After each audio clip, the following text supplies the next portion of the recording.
Germaniýanyň Lufthansa howa ýolları kompaniýasy 2019-njy ýylyň noýabr aýyndan başlap Aşgabatda uçur gatnawlaryny hemişelik ýatyrýar. 25-nji iýunda Azatlyk radiosyna beren telefon interwýusyny Lufthansa kompaniýasynyň Ýewropa ýakyny gününe gorby Afrika boýunça medpuat wekili Neda Jafari bu maglumaty tasdiklady. Ol Lufthansa kompaniýasynyň Aşgabatdan Frankfurta amala aşyrýan uçuşlarynyň 2019-njy ýylyň 26-njy oktýabryndan Frankfurtdan Aşgabatda amala aşyrýan uçuş gatnawlarynyň bolsa 31-nji oktýabrdan başlap hemişelik ýatyrylýandygyny tasdiklady.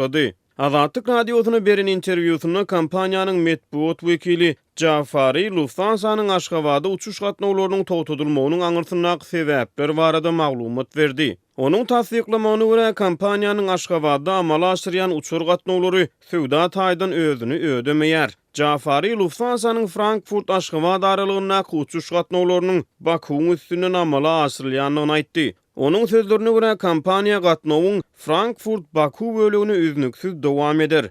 Germaniýanyň iň iri howa ýolları kompaniýasy bolan Lufthansa Frankfurtdan Aşgabatda uçuş gatnawlaryny 1996-njy ýylda ýola goýupdy. Kompaniýanyň medpuat wekili Jafari Azatlyk radiosyna beren telefon interwýusyny degişli gatnaw ugry boýunça 2019-njy ýylyň 1-nji noýabryndan soňky uçuşlar üçin mundan ozal satyn alynan biletli ýolajylaryň başga howa ýolları kompaniýasyna urukduruljakdygyny aýtdy.